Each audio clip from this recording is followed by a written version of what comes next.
J'ai l'honneur de servir une organisation internationale qu'on appelle ProMetra, Promotion des médecines traditionnelles, qui est autant une structure de recherche culturelle, de diffusion scientifique, qu'un instrument de réintégration de nos valeurs de civilisation. Quand je parle de valeurs de civilisation, évidemment, je sous-entends les savoirs endogènes, la médecine traditionnelle, les cultures anciennes, la spiritualité universelle. L'occasion m'est donnée aujourd'hui d'écrire un ouvrage éthique, santé, développement pour lequel nous avons des séances de dédicaces. Ce livre contient en gros des éléments d'appel et d'interpellation de l'intelligentsia africaine et que nous soyons un peu réels, qu'on soit décolonisés et qu'on réhabilite nos valeurs et qu'on comprenne qu'on ne développe pas et qu'on se développe. Le développement est un processus endogène. Nous avons ici en Afrique toutes les solutions de tous nos problèmes, qu'ils soient sanitaires, administratifs, économiques et tout. Mais j'attire surtout l'attention des scientifiques que nous sommes en Afrique, que le monde aujourd'hui est à la croisée des chemins. L'Occident n'a plus d'avenir parce que le système conventionnel est basé sur ce que nous appelons le système cartésien, qui est étroit, limité et désert.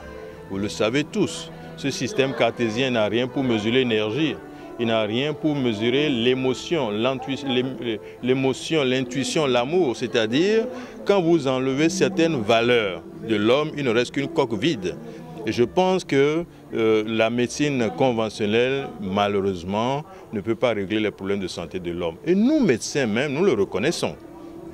Puisque nous avouons nous-mêmes que 60% des maladies sont psychiques ou psychosomatiques, domaine dans lequel nous sommes limités.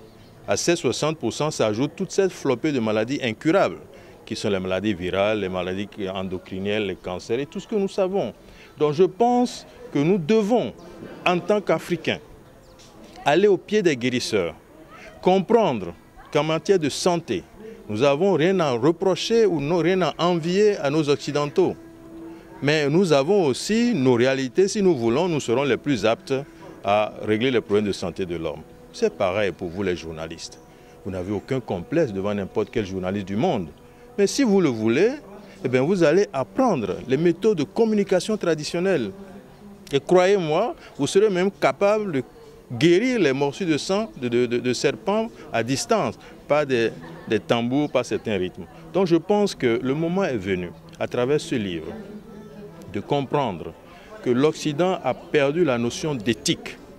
Parce que l'Occident, c'est une société qui produit des techniques et des biens. C'est une société d'avoir et de pouvoir. L'Afrique, c'est une société qui produit des hommes. La différence est considérable. Et lorsque nous allons vers l'Occident, forcément, nous sommes individualisants. Et si nous sommes individualisants, nous sommes absolument en dehors de toute valeur éthique. Mais la production de l'homme fait de l'Africain quelqu'un qui n'est pas séparé du groupe. C'est le socialisant. La réalité africaine contient en elle son endogénéité éthique. Mais c'est des valeurs que nous suivons, que nous perdons malheureusement à cause de notre histoire, qui va depuis les explorateurs jusqu'à l'essor économique actuel, en passant par l'esclavage, la colonisation, etc. Je pense que ce livre interpelle les bonnes volontés, les scientifiques, les partenaires au développement et surtout les décideurs politiques de comprendre que le Nord n'a pas d'avenir, l'Occident n'a pas d'avenir, de comprendre que nous n'avons rien à faire en suivant ces gens-là. Et pourquoi nous avons choisi de les suivre alors qu'on sait que quand on suit quelqu'un, on est forcément derrière lui? Pourquoi nous voulons être derrière l'Occident? Ils sont perdus. Et dans ce monde en pleine mutation, croyez-le, le Nord a donné, le Sud a donné plus à l'Occident qu'à recevoir de l'Occident. Surtout que cet Occident traite l'Afrique de manière irrespectueuse. Vous savez, il y a plus de 400 médicaments qui sont interdits de vente au niveau de l'Occident et qui sont officiellement dans nos pharmacies. C'est préoccupant. Chaque semestre, l'Organisation mondiale des douanes fait des saisies de centaines de millions de dollars de médicaments qui sont en vente officiellement dans nos pays ici en Afrique. Alors qu'on sait que tous ces médicaments sont des placebos, La plupart, c'est des médicaments inutiles, toxiques. Mais pourquoi nous acceptons ça? Alors, qu'est-ce qui se passe aujourd'hui? Eh bien, nos ministères, nos gouvernements continuent de fabriquer des dialyses. Mais pourquoi faire des dialyses alors que nous continuons de fabriquer des malades insuffisants rénaux? C'est stupide. Nous avons le devoir, surtout l'intelligentsia, d'arrêter ce saignement-là. D'arrêter et d'aller vers des choses sérieuses. Mais comment faire pour convaincre justement nos autorités par rapport à cette situation-là?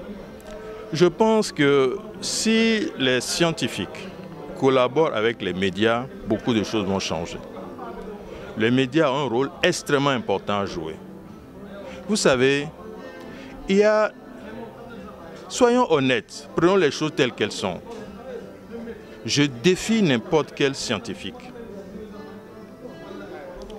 de montrer la différence entre un organe prélevé chez un vivant et le même organe prélevé chez un cadavre. Aucun laboratoire humain ne peut faire la différence parce que la seule différence entre le vivant et le mort est de source énergétique qu'aucun laboratoire ne connaît. C'est des domaines de recherche vierges. L'Afrique a des solutions pour ça.